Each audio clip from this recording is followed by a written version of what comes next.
Uno de ellos fue Klebsiella pneumoniae. Llegamos a colectar, nosotros vigilamos todos los hemocultivos que se realizaban en estos 15 hospitales del país y si crecía un aislamiento de Klebsiella pneumoniae, lo llevábamos al laboratorio y lo estudiábamos. Y lo que encontramos es que de estos 118, 13 que representaban el 11% tenían resistencia a carbapenems, pero cuando veíamos de dónde venían, venían solo de 3 hospitales, 2 de ellos localizados en Lima y uno en Trujillo. Y si solo vemos cuál era la frecuencia de resistencia en estos 3 hospitales, superaba el 20% de las cepas de esos 3 hospitales, este perfil de resistencia. También pudimos detectar los mecanismos de resistencia y los que vimos es que la gran mayoría, 11 de 13, producían NDM, que representaba el 85%, y solo encontramos un KPC y un IMP. Entonces lo que fuimos a hacer fue retroceder, ir a ver cómo comenzó todo este problema en uno de estos hospitales, que es este de Lima, que era el que tenía mayor prevalencia de resistencia a carbapenems. Y fuimos al laboratorio y revisamos los libros de todos los cultivos que habían salido Klebsiella pneumoniae para ver cuál fue el primer aislamiento que tenía esta resistencia, y esto sucedió en julio del 2015, y de ahí fuimos viendo todos los aislamientos que se presentaron a partir de entonces. Y acá tuvimos 163 aislamientos hasta finales del 2019, desde el primer caso hasta finales del 2019, y también vimos que se había comenzado a hacer una vigilancia de colonización rectal, donde habían también un gran número de cepas que se habían obtenido a través de esa vigilancia desde el 2017. Entonces lo que hicimos fue tomar los primeros 3 años, 2015, 16 y 17, todas las cepas que habían sido guardadas en el laboratorio para secuenciarlas, hacer un secuenciamiento genómico y entender no solo el mecanismo de resistencia, sino si estas cepas eran muy relacionadas y era que se habían transmitido entre todos los pacientes o si eran cepas distintas que venían de distintos lugares. Además, lo que hicimos fue, a finales del 2017, el hospital, tratando de contener el problema, hizo un estudio de superficies de contacto en la UCI, donde hisopó todas las superficies y encontró 3 cepas carbapenem resistentes, que también las incluimos acá, y tomamos 2 puntos del tiempo en el 2018 y 2019 donde también vimos todas las cepas para ver si se relacionaban o ya eran muy distintas a las de los primeros 3 años. En total hicimos secuenciamiento genómico de 66 cepas y lo primero que encontramos nos sorprendió mucho fue que esta emergencia de la Klebsiella carbapenem resistente fue multiespecie y multiclonal. Es decir, no había sido una introducción de una cepa Klebsiella pneumoniae que se había distribuido dentro del hospital, sino que habían sido múltiples. Más aún, vimos que en los primeros 2 años, 2015 y 2016, lo que más había era estas subespecies de Klebsiella pneumoniae que se llaman Klebsiella quasi-pneumoniae y que portaban KPC, sobre todo 11 de ellas. Sin embargo, a partir del 2017 comenzaron a aparecer las Klebsiella sensu stricto y estas eran mucho más portadoras, estas rojitas, de NDM y realmente desplazaron a todas las anteriores y comenzaron a volverse las más prevalentes. Cuando fuimos a ver específicamente cómo era la población de estas Klebsiella pneumoniae en su estricto y qué tan relacionadas estaban entre ellas, también encontramos que estaban bastante, que eran multiclonales. Fíjense, estos son los secuenciotipos y encontramos más de 20 secuenciotipos distintos y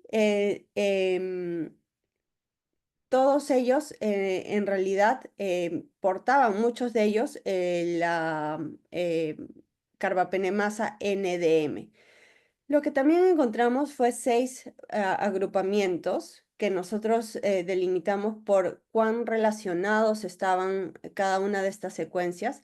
El punto de corte que usamos fue 10 SNPs, que es básicamente que hay muy poquita diferencia en el genoma de las bacterias y por lo tanto asumimos que se han transmitido posiblemente dentro del hospital y podría ser representativo de un brote, ¿no? Y lo que encontramos es que habían 6 posibles agrupamientos con este punto de corte y el más grande era el ST45 que ven acá, que tenía 20 secuencias o cepas, ¿no? Y entonces fuimos a ver, había otros, también el ST11, el ST147, que también estaban, el ST15, que también estaban de manera importante muy agrupados genómicamente.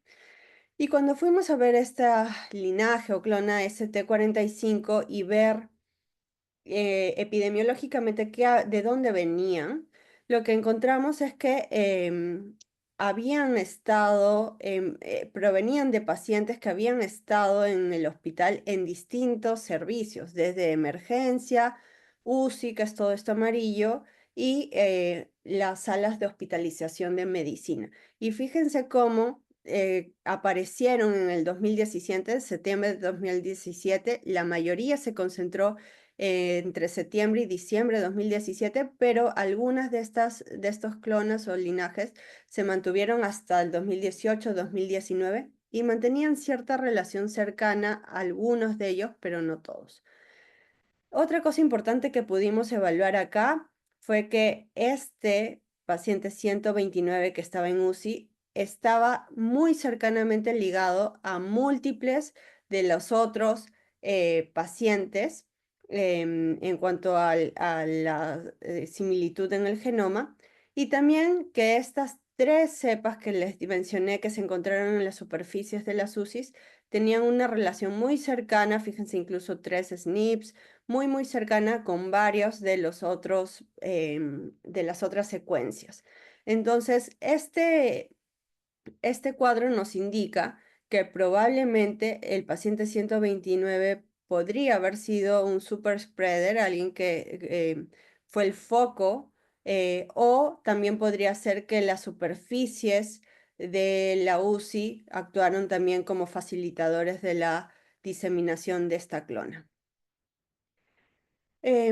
Otro punto importante que vimos fue, nos llamó la atención que encontráramos esta alta prevalencia de NDM en Perú, ya que la literatura mencionaba que en Sudamérica, Latinoamérica, KPC viene a ser la carbapenemasa más importante. Y entonces lo que hicimos fue hacer una búsqueda sistemática de todas las secuencias de países de Sudamérica que estén disponibles en los bancos de genomas y encontramos 1023 secuencias y comparamos las nuestras con todas las que eran de Perú con el resto de países de Sudamérica. Lo primero que encontramos fue que solo 8 países de Sudamérica tienen genomas de Klebsiella pneumoniae carbapenem resistente y que el 86% de esas secuencias pertenecen a Colombia o Brasil.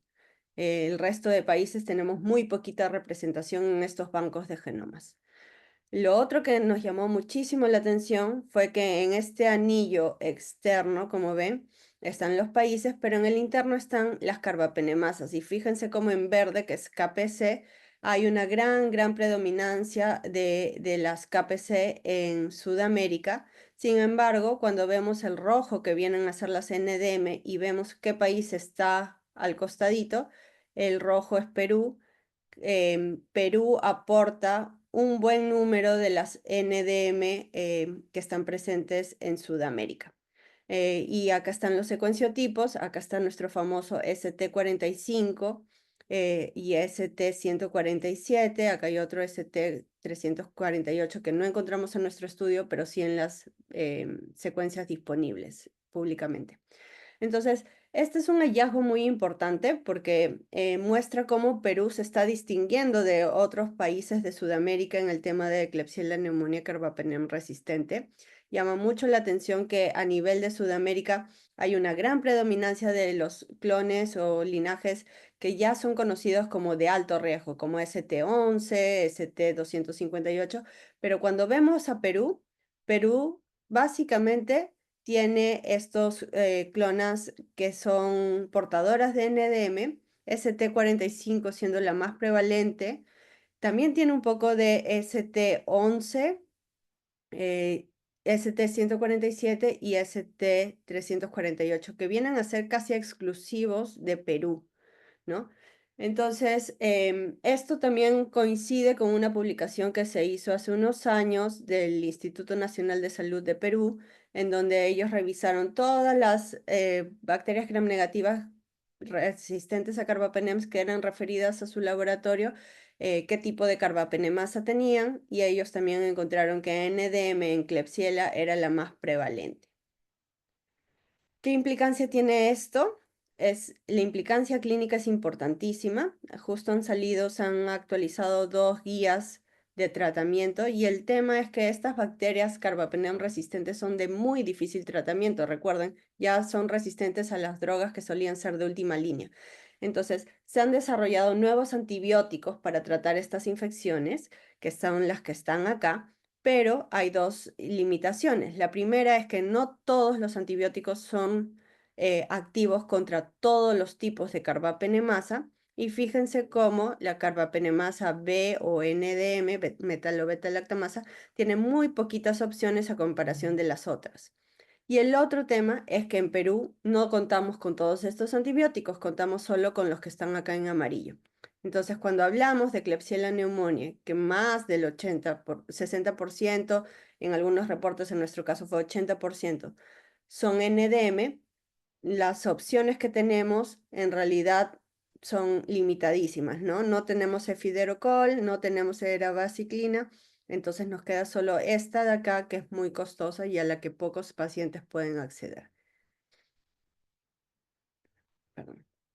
Entonces, ¿qué usamos? Colistina, que es un tratamiento que actualmente ya no está recomendado en las guías internacionales para el manejo de estas infecciones. En conclusión, en este estudio nosotros vimos que la emergencia de Klebsiella neumonía carbapenem resistente se dio a través de múltiples introducciones y de una transmisión intrahospitalaria que nadie detectó, que se dio bajo el radar, y que solo a través de este estudio genómico se pudo evidenciar un poco mejor. Esto demuestra que hay una necesidad urgente de mejorar la prevención y control de infecciones dentro de los hospitales del Perú para contener un poco la transmisión de estas bacterias. Además, demostramos que ha habido un desplazamiento de aislamientos productores de KPC por productores de NDM y como dije, esto tiene un impacto importante en el manejo de los pacientes, ya que tratar infecciones por Klebsiella pneumoniae productora de NDM es un reto terapéutico y se asocia a mayor morbilidad y mortalidad por la falta de acceso a un tratamiento eficaz. Y finalmente, con el estudio que hicimos en comparación con Sudamérica, hemos visto de que en Perú tenemos linajes de alto riesgo ya conocidos internacionalmente como ST11, ST147, que producen NDM, pero también tenemos otros linajes que parecen que son linajes locales de alto riesgo, como ST45 y ST348. Y esto resalta la necesidad que tenemos de establecer capacidad para la vigilancia genómica en Perú y en otros países de bajos y medianos recursos. Con eso termino. Muchas gracias. Muchas gracias, doctora Krapp. Si alguno de los participantes quisiera hacer alguna consulta, por favor que la escriban en el chat para poder hacerle presente a la doctora.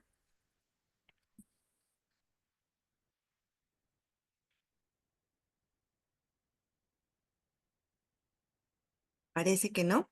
Muchas gracias, doctora Krapp. Enseguida pasamos con el doctor Junior Sánchez, que nos brindará su ponencia. Puede empezar, profesor.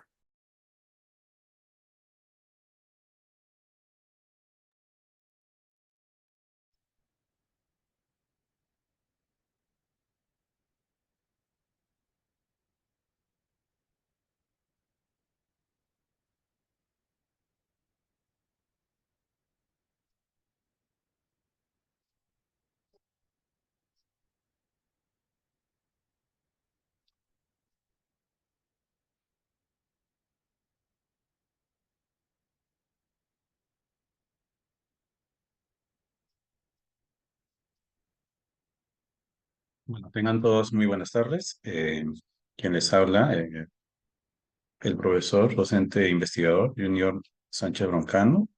Soy docente investigador de la Facultad de Ciencias Médicas de la Universidad Nacional Santiago Antúnez de Mayo.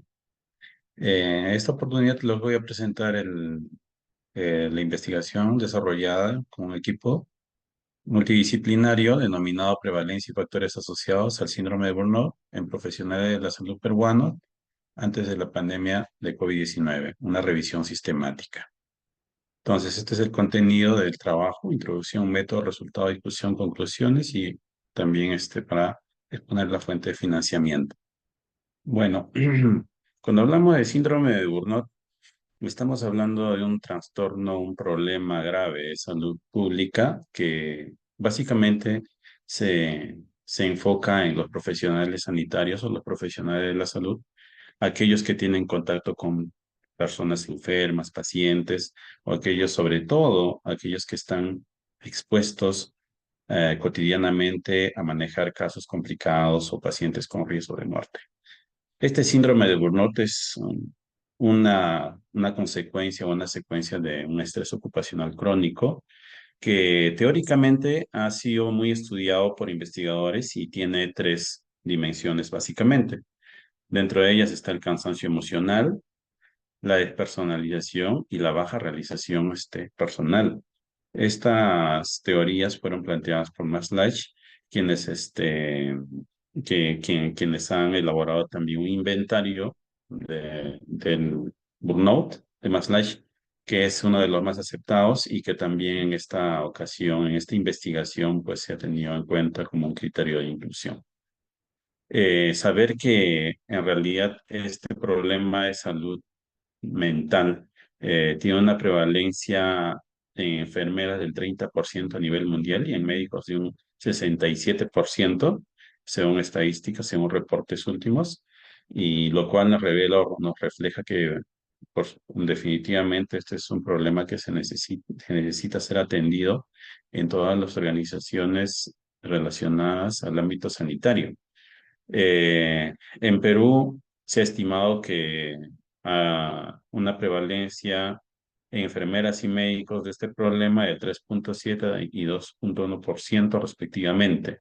Entonces, la exposición diaria a múltiples riesgos laborales, en este caso condiciones laborales inadecuadas, este, conflictos interpersonales, un mal liderazgo, un liderazgo autoritario por parte de los gestores de turno a nivel sanitario, van a llevar justo a este problema. Y la pandemia lo único que ha hecho es revelar esta crisis, ¿no? Esta crisis sanitaria que ha sido muy popular, muy comentada, muy discutida en los medios de comunicación, en la cual se refleja la debilidad del sistema sanitario peruano.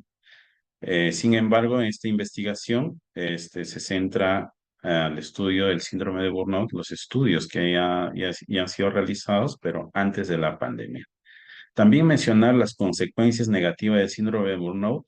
Sabemos que el síndrome de burnout, así como se considera una enfermedad ocupacional de impacto en la salud pública, también tiene sus consecuencias a nivel laboral, físico y psicológico.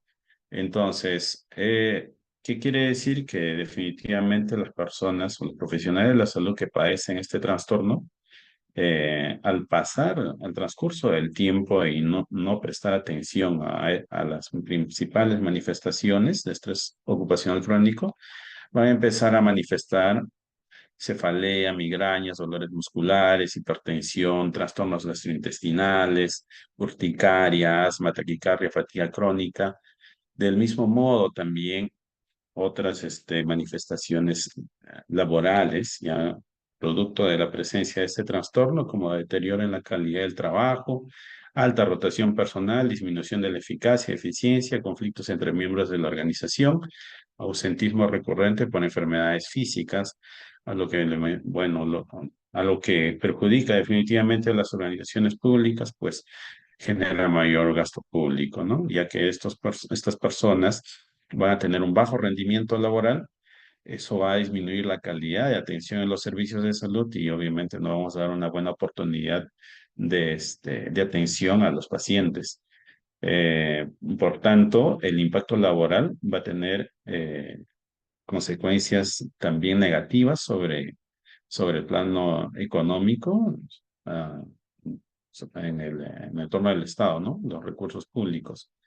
Y psicológicos como frustración, ansiedad, depresión, baja autoestima y sentimientos de ineficacia, conductas agresivas, falta de concentración e incluso el suicidio. Pueden llegar al suicidio. Hay múltiples reportes a nivel mundial en los cuales han presentado pues, casos de suicidio, pacientes profesionales de la salud que han tenido previamente síndrome de burnout. El objetivo de esta investigación fue determinar los factores asociados al síndrome de burnout en profesionales sanitarios peruanos y determinar la prevalencia del síndrome de burnout en regiones, profesiones, áreas hospitalarias y dimensiones antes de la pandemia. Entonces, nos planteamos responder a estas preguntas: ¿cuál es la prevalencia del síndrome de burnout por región, profesión, área hospitalaria y dimensiones?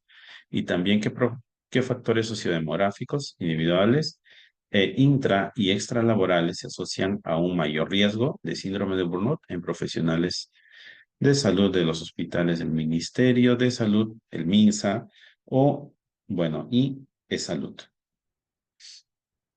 Entonces, para desarrollar esta investigación, se plantea un diseño de revisión sistemática con metaanálisis. Siguiendo los criterios establecidos por el método PRISMA, este protocolo inicialmente planteado ha sido registrado en una base de datos que es en Próspero. Ustedes pueden acceder al siguiente enlace y pueden revisar que este protocolo de revisión sistemática tiene aprobación previa y está eh, incorporado a Próspero.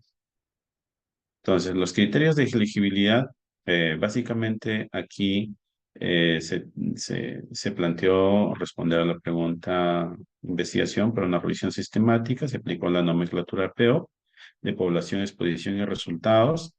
En población, nosotros nos enfocamos y abarcamos a un gran grupo de profesionales de la salud, entre médicos, enfermeros, obstetras, odontólogos, químicos farmacéuticos, tecnólogos, médicos, psicólogos, nutricionistas y trabajadores sociales. Incluimos a todos esos profesionales que sean mayores de 18 años, que laboren en hospitales de nivel 1, 2 o 3 del Ministerio de Salud y de Salud. Además, se incluyeron estudios que utilizaron el inventario de burnout de Maslach. Es uno de los inventarios más aceptados a nivel mundial y más utilizados también en Perú, aunque tengan varias versiones o adaptaciones en distintas regiones. La exposición, para este caso, se evaluaron factores que podrían influir en el desarrollo del síndrome de Burnout, en este caso, como es el factor sociodemográfico, individual, o factores personales, laborales y extralaborales. El resultado, el síndrome de Burnout y sus dimensiones se midieron mediante el inventario de Burnout de Maslach, el MBI, o el MBI utilizado para profesionales de la salud, en su versión original o versión adaptada al español. Entonces, las fuentes de información tenemos, como ven ustedes acá, estas fueron las bases de datos consultadas: PubMed, Scopus, ScienceDirect, Elsevier, Cielo, Biblioteca Virtual en Salud, ScienceDirect, y también se recurrió a la literatura gris. En este caso se hizo la exploración en bases de datos como la base de datos de Renati, SUNEDU, y le denominamos pues literatura gris a las tesis porque, bueno, son trabajos que no han sido publicados, no han pasado por una revisión de pares ciegos, pero de todas maneras que según la escala de Newcastle, Ottawa, pues los consideran como aceptables estos estudios para para incorporarlos a una revisión sistemática. La estrategia de búsqueda, para la estrategia de la búsqueda, pues trabajamos con operadores booleanos, utilizamos términos claves o palabras clave como el professionals en Perú, en burnout, combinados con términos mesh, o descriptores en salud, en todas estas bases de datos. Se formularon las fórmulas, se lograron las fórmulas y se realizó la búsqueda en un primer paso. El proceso de recopilación de datos y elementos de datos se realizó mediante una hoja de extracción de datos que obviamente pasó a una prueba piloto con una muestra de 10 artículos aleatorizados, ¿no? Se extrajeron la media, mediana y desviación estándar del puntaje total de síndrome de Burnout y los puntajes para las tres dimensiones o rangos intercuartílicos.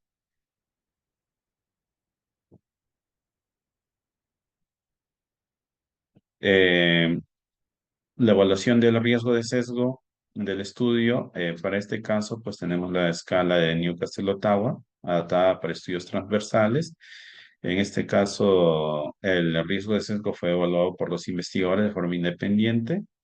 En caso de que hubiera dudas, se consultó a un tercer investigador, ya, si es que para los casos donde hubieran desacuerdos en la revisión o el análisis de cada estudio, en la extracción de datos.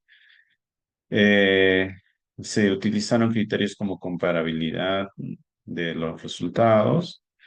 El método de síntesis, para el método de síntesis se procedió a hacer el metaanálisis. En el caso de los factores asociados, no se realizó un análisis cuantitativo de cada factor asociado con un mayor factor de riesgo de síndrome de Burnout debido a la heterogeneidad metodológica en el uso del MMBI y en la estadística. Entonces, como se presentó, ¿no? Tuvimos la experiencia de encontrar mucha literatura gris y el cual no tenían pruebas estadísticas claras o no eran pruebas estadísticas apropiadas necesariamente para determinar la prevalencia y otros, y la asociación con los factores. O los tamaños de muestra eran muy pequeños o reducidos, los cuales también influyeron o representaron una limitación para realizar nuestro metaanálisis. Entonces, los resultados, al final nosotros incluimos 30 estudios. Estos 30 estudios cumplieron con todos los criterios de selección, de los cuales 8 fueron artículos de investigación y 22 tesis de posgrado. Entonces, la mayor densidad, la mayor cantidad de estudios relacionados a síndrome de burnout con una metodología aceptable que han utilizado el inventario de Burnout, de Maslach, y que se haya encontrado disponibles a texto completo en las distintas bases de datos exploradas, fueron un total de pues, 22 tesis y 8 artículos de investigación. Dentro de las características del estudio, el 42% de los estudios se realizaron en Lima. La mayor parte de las investigaciones se realizan en la capital.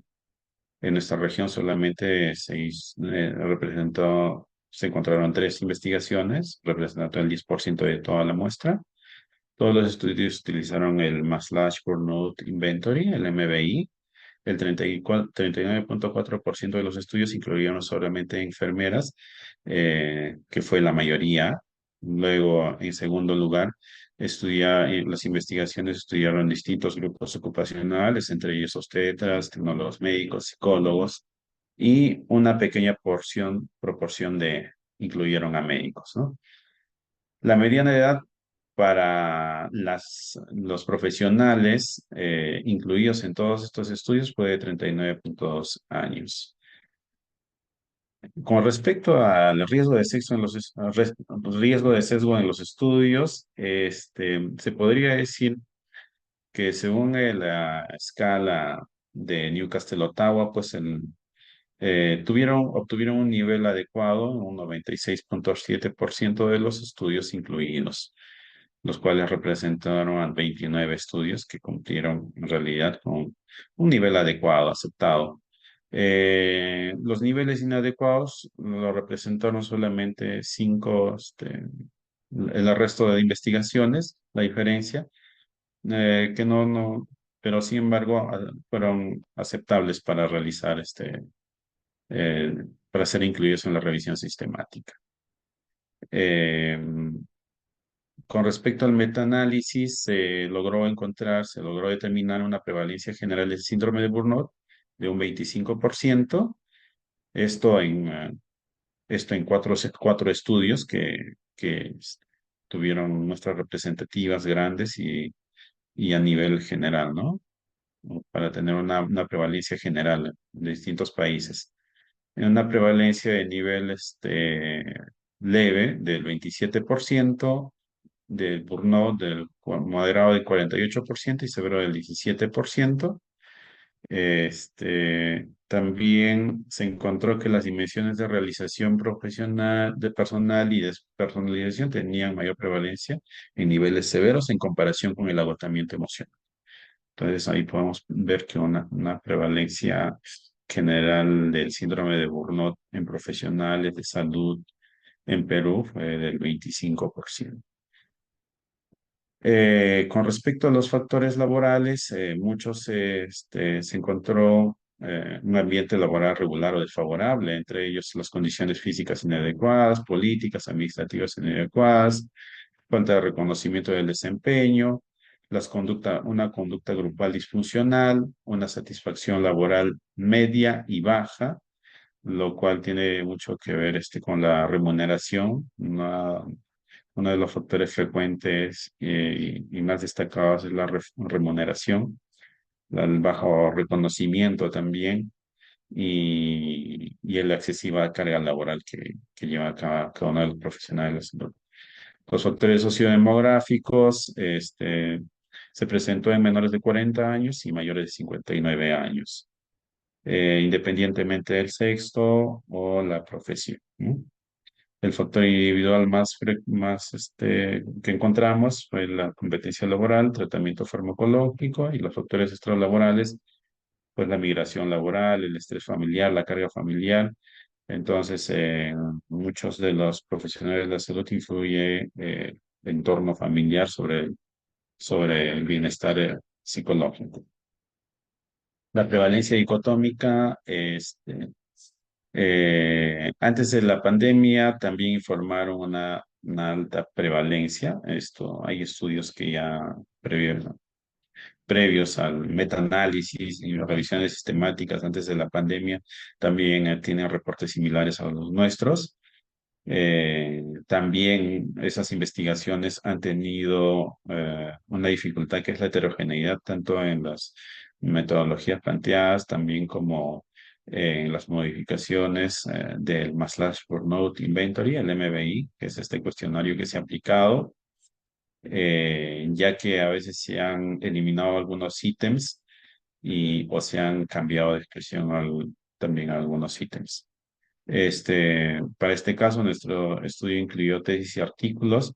Bueno, las tesis, como había comentado, son de la literatura gris, sin embargo, se consideraron aquellas tesis de posgrado. Sin embargo, pues también el Newcastle Ottawa nos sugirió que, bueno, tienen buena calidad metodológica, por eso fueron incluidos, ¿no? A pesar de pertenecer a la literatura gris.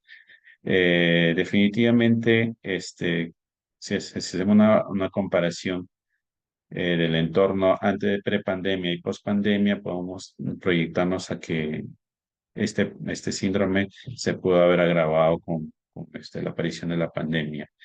El departamento, bueno, el síndrome de Burnout severo se presentó más frecuentemente o más prevalentemente en ciudades de mayor altitud como Ancash, Huancavelica y Junín. Esto también hay que tenerlo en cuenta.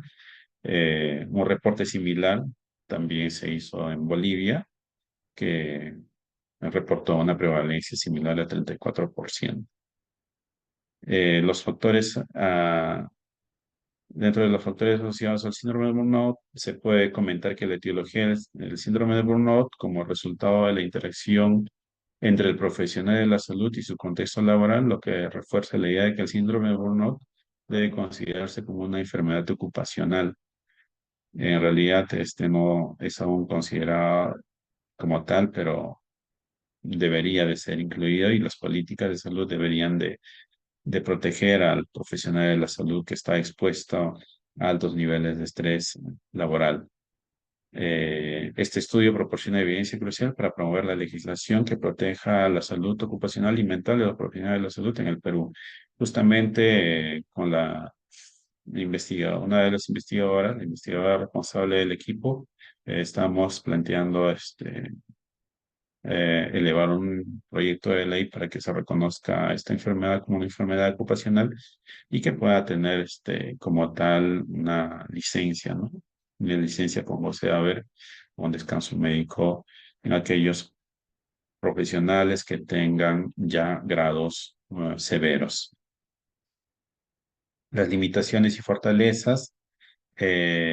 Básicamente, una de las fortalezas es que esta revisión sistemática es la primera que se realiza en Perú. Eh, en- no hay otro reporte. Las limitaciones que se utilizó literatura gris como tesis. Nuestra revisión no incluyó metaanálisis de los factores asociados. Nuestros resultados muestran alta heterogeneidad justamente por las diferentes propuestas metodológicas de cada investigación que han sido incluidas. Los estudios encontrados utilizaron diferentes versiones del inventario de Maslach. Entonces, y las oportunidades para futuras investigaciones es que, bueno, para este caso no hemos incluido investigaciones cualitativas y tampoco aquellas que han desarrollado métodos mixtos, entonces a futuro lo pueden realizar. Tampoco hay evaluaciones así nacionales de grandes poblaciones que nos puedan dar una prevalencia más precisa del síndrome de Burnout, ¿no? Entonces, futuros estudios también pueden trabajar ello. Entonces, en conclusión, existe evidencia que sugiere la existencia eh, de una mayor prevalencia de síndrome de burnout moderado en profesionales de la salud peruanos de los hospitales del MINSA y de salud en Perú, con severidades diferentes según regiones, altitudes, tipo de profesión, área hospitalaria y dimensiones del síndrome de burnout. Entonces, también se puede concluir que existe una alta heterogeneidad en nuestros hallazgos, lo que debe tomarse en cuenta al momento de generalizar los resultados de esta investigación. El fuente de financiamiento para desarrollar esta investigación fueron mediante recursos de la Universidad Nacional Santiago de Venturas de Mayolo. eh, y este trabajo ha sido publicado en una revista, la revista León, es un Scopus Q1, al cual también pueden ustedes tener el alcance de la versión completa. Bueno, estas son unas cuantas experiencias relacionadas al estudio del síndrome de Burnout. También esta temática ha sido presentada con la doctora Rosario Islao, quien ha sido la responsable del equipo en Europa. Eso sería todo. Muchas gracias.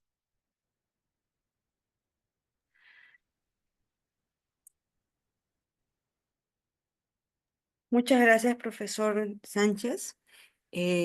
No hay ninguna pregunta en el chat, así que le agradecemos y pasamos a escuchar a la siguiente ponente, que es la profesora Noemí Suta. Puede empezar, profesora. Gracias.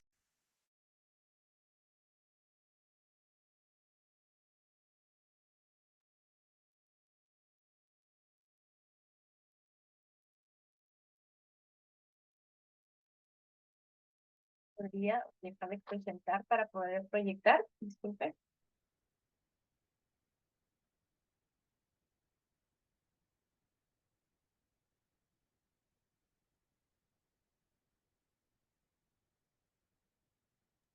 Profesor Sánchez, ¿podría dejar de compartir sus diapositivas, por favor? Gracias.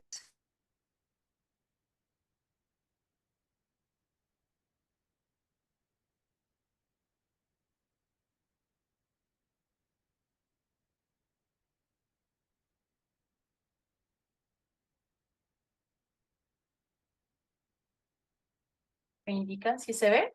Sí se ve. Recordemos, por favor, que disponemos más o menos de 15 minutos aproximados para las exposiciones, ¿sí? Gracias.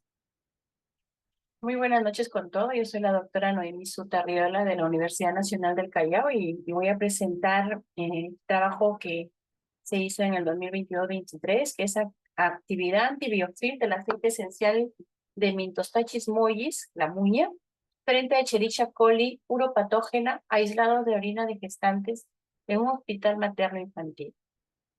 Este trabajo surgió ante la problemática de salud pública, que es de la resistencia antimicrobiana, ¿no? Nosotros sabemos que a nivel del Perú tenemos una rica diversidad de plantas medicinales, tanto así que 30% de las plantas son endémicas del Perú, ¿no? Y también ya se conocen por muchos estudios que las plantas producen una gran cantidad de flavonoides, alcaloides, terpenos. Y en este trabajo lo que queremos es justamente eh, aplicar uno de los aceites esenciales de Mintostachys mollis en la problemática de las infecciones del tracto urinario, especialmente la causada por la bacteria E. coli, ¿no? La E. coli uropatógena, que es la que produce un problema en gestantes, justamente infecciones urinarias, casi en un 80% de los casos, ¿no?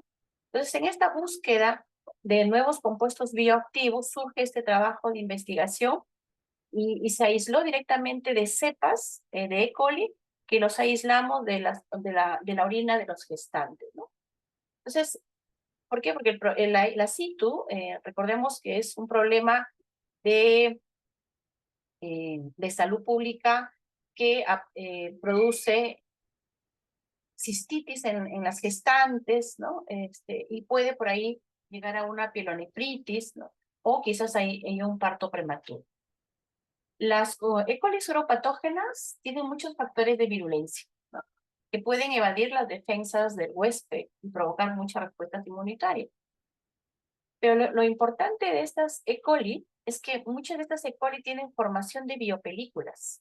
Y esta formación de biopelículas en los últimos años se están investigando porque son las que las protegen del tratamiento antimicrobiano y desde ahí es que estos microorganismos tienden a ser resistentes a los antibióticos y por ahí que las infecciones urinarias son recurrentes. Entonces, los factores de virulencia asociados a esta E. coli uropatógena hay fimbrias, hemolicinas, hemagglutinin. En el presente trabajo nos hemos dedicado a ver la biopelícula. Las biopelículas, que son esa matriz extracelular que forman estas bacterias, ¿no? Y que desde ahí les van a dar probabilidad de que el antibiótico no pueda penetrar porque las protege esta biopelícula, ¿no? Y surge entonces la necesidad de que los investigadores comiencen a ver nuevas estrategias y antimicrobianos efectivos. Entonces, nuestro trabajo viene a ver el aceite esencial atacando o inhibiendo a esta biopelícula. Un poco la imagen que les estoy mostrando es para ver cómo se forman las biopelículas, ¿no? A nivel de un sustrato, las bacterias se engloban en un material adhesivo, que es la matriz extracelular, y forman así el biofilm, ¿no? Que le brinda la protección a las agresiones externas y desde ahí a los antimicrobianos. Mintostachys mollis, la muña, fue la planta que hemos usado, que se ha usado, ¿no? Se obtuvo son las hojas provenientes de la provincia de Huaraz, de la región de Ancash, ¿no? A la muña también se le llama poleo, se le llama cos en algunas zonas, ¿no? La muña es importante porque tiene muchos metabolitos secundarios, especialmente los terpenos, que es el principal constituyente de los aceites esenciales. Y estos terpenos presentes en los aceites esenciales son los que pueden apoyar a inhibir la formación de la biopelícula de las bacterias.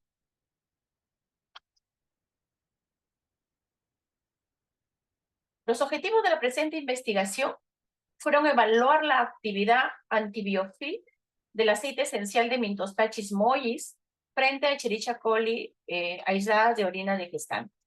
Se caracterizó fitoquímicamente, se determinó la susceptibilidad antibiótica de las cepas, se determinaron fenotípicamente la formación del biofil de la cepa y asimismo se determinó la concentración mínima de erradicación de la biopelícula. Bueno, la metodología fue un diseño experimental, ¿no? Se probaron las cepas, tanto las que ahorita vamos a mostrar, 48 cepas que se obtuvieron del aislamiento de la orina de las gestantes. Para la caracterización de fitoquímica del aceite se usó la cromatografía de gases acoplada a espectrofotometría de masa, que lo hizo la Unidad de Investigación de Productos Naturales de la Universidad Particular Cayetano Heredia, y ello nos permitió también ver los componentes químicos que tiene el aceite esencial. Para el análisis microbiológico usamos la identificación de la cepa siguiendo las pautas del CLSI, ¿no? También la determinación de perfiles de susceptibilidad igualmente del CLSI y la capacidad de formación de biofilm que se hizo a través de la medición de las absorbancias, ¿no? Ese es semi-cuantitativo. Aquí las cepas no formadoras de biopelícula, ¿no? De acuerdo a la densidad óptica, se midieron si tenía era no formadora de biopelícula, si era formadora débil de biopelícula, si era formadora moderada de biopelícula, o si era una cepa fuerte de biopelícula, ¿no? De acuerdo a la densidad óptica, de acuerdo al método de Yorto.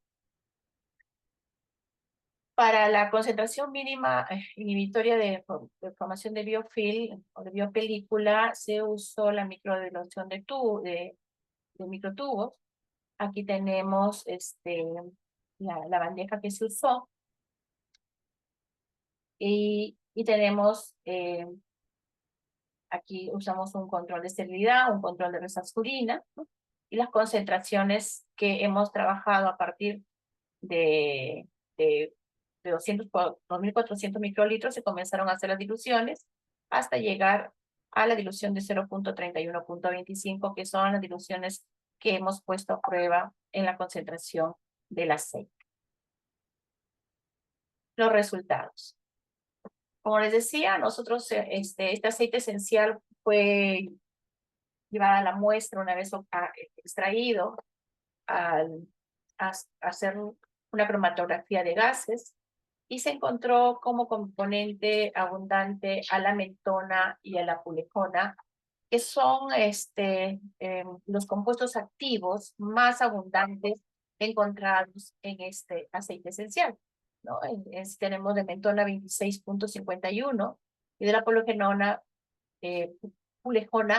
28.3. Estos son unos monoterpenos que ya hay muchos estudios que nos hablan de que están presentes en las hojas de la muña y que desde ahí también ellos tienen ese poder antimicrobiano, ¿no? A ellos se les atribuye el poder antimicrobiano y también la actividad de antibiofil, ¿no? También se encontró que estas grandes cantidades tienen daño hepático. Teniendo en cuenta las cepas que se aislaron de las gestantes, tenemos acá 48 cepas que se aislaron. De las 48 cepas aisladas, ¿no? de la orina, hemos visto que 37 son BLE negativas, o sea, son E. coli productoras de beta-lactamasa de espectro entendido negativo, y 11 sí eran BLE positivas. Este 11 es muy importante porque me indica que tenemos pues cepas altamente resistentes a los antibióticos. Tenemos 23% de estas cepas de los aislamientos que corresponden a cepas productoras BLE, ¿no? Y 77% corresponden a cepas negativas. La resistencia antibiótica de la E. coli que se realizaron de los cultivos, encontramos preocupantes resistencias a los antibióticos que convencionalmente se usan para las infecciones urinarias, como es la norfloxacina, la ciprofloxacina, la trimetopina y suflametaxol, que las cepas presentaron una resistencia entre 40% y 58%, ¿no? Asimismo, la cefazolina, la fixaxona y la cefopecidina mostraron también resistencia entre 29% y 21%. Y esta resistencia se mostraba tanto en cepas BLE como en cepas BLE positivas como en cepas BLE negativas, ¿no? Sí, por ahí no presentaron resistencia a la nitrofurantoína y al merope. Cuando hicimos ya la capacidad de formación de biopelícula, ya por la densidad óptica, medir la densidad óptica de cada uno de ellos por la espectrofotometría, encontramos que como ven acá, tenemos 47 cepas porque una se perdió en el análisis y nos quedamos con 47 cepas. De esas 47 cepas, 7 fueron que producían formadora fuerte de biopelícula, 11 de moderada formación de biopelícula, 27 de débil formación de biopelícula y 2 de no formadora de biopelícula. Si nos damos cuenta, todas eran formadoras, o sea, solamente 2 de las cepas no formaban biopelícula. Entonces, se identificó que el 95.7% de las cepas de E. coli uropatógenos aisladas de las unidades gestantes poseían capacidad de formar biopelículas. Desde ahí la importancia de ello, ¿por qué? Porque a ellos se le atribuye, ya les decía, que la biopelícula impide el ingreso del antimicrobiano, por lo tanto, la resistencia. Y también es preocupante ese 14.8% de cepas fuertemente productoras de biofilm, ¿no? Tenían una buena capacidad de formación de biofilm, ¿no? 23.4 mostraban una capacidad moderada, ¿no? Y solamente, como ven, 2 de las 47 no tenían capacidad de formar biofilm. De las cepas aisladas, comenzamos a hacerles su actividad antibiofil para ver la actividad del aceite esencial frente a estas cepas que habíamos encontrado productoras de biofil.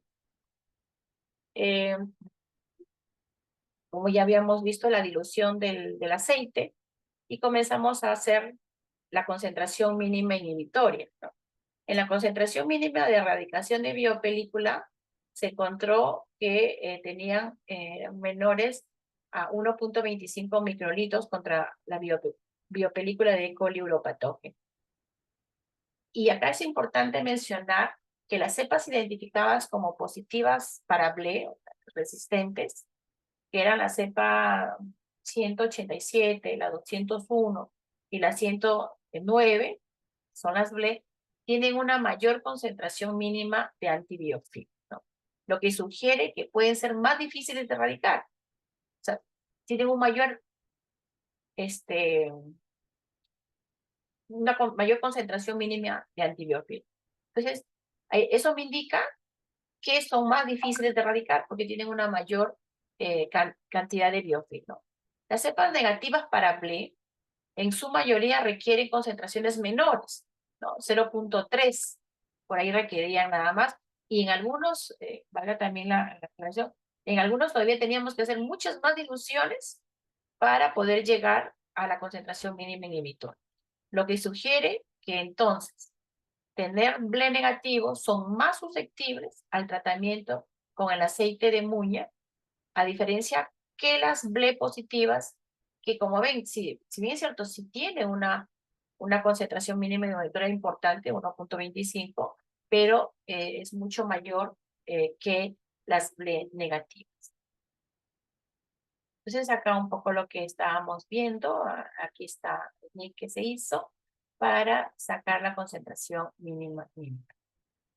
En conclusiones, podríamos decir entonces que las infecciones del tracto urinario, especialmente en mujeres embarazadas, son comunes y son causadas por Escherichia coli uropatógena con a menudo todas ellas resistentes a antibióticos, incluidas las beta-lactamasas de espectro extendido.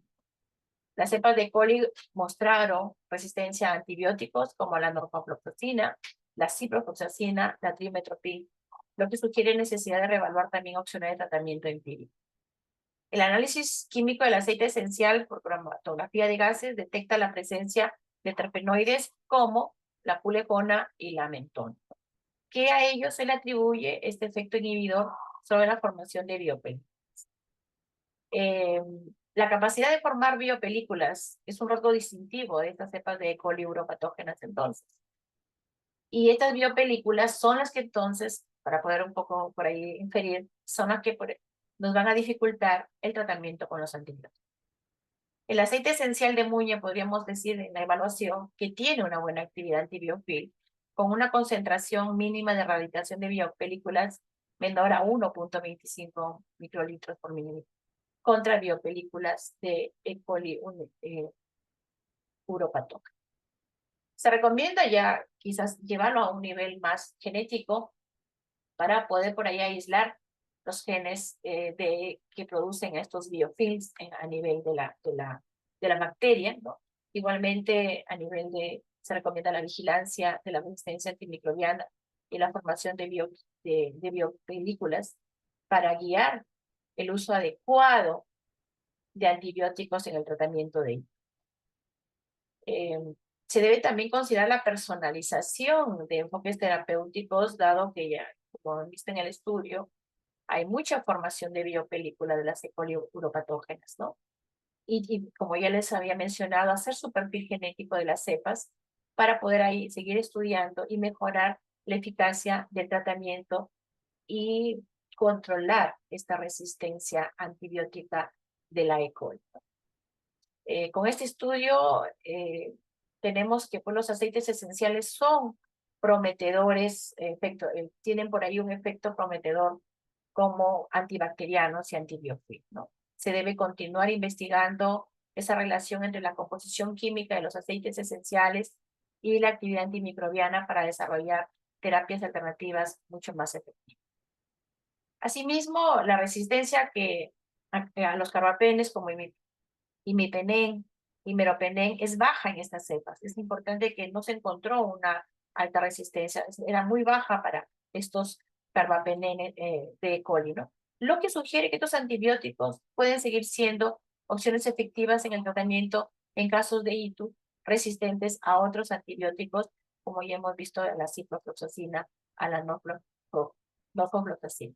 Sin embargo, hay que monitorear, regular el uso de antibióticos para prevenir la aparición de la resistencia y que esta resistencia siga aumentando de la E. coli uropatógena. Bueno, con eso he terminado mi posición de mi investigación. Simple decir que las plantas no solo son fuentes de compuestos bioactivos, sino también pueden ofrecer estrategias innovadoras para combatir la resistencia a los antibióticos. Muchas gracias. Muchas gracias, profesora Suta. No tenemos ninguna pregunta en el chat. El agradecimiento a los profesores, a la profesora Krapp, al profesor Sánchez y a usted por su ponencia. Nos estamos despidiendo de la sala, gracias a los participantes. Les hemos dejado información de la mesa que se va a abrir a las 8 de la noche, así que gracias a todos por su participación. Hasta luego. Gracias, hasta luego. Muchas gracias.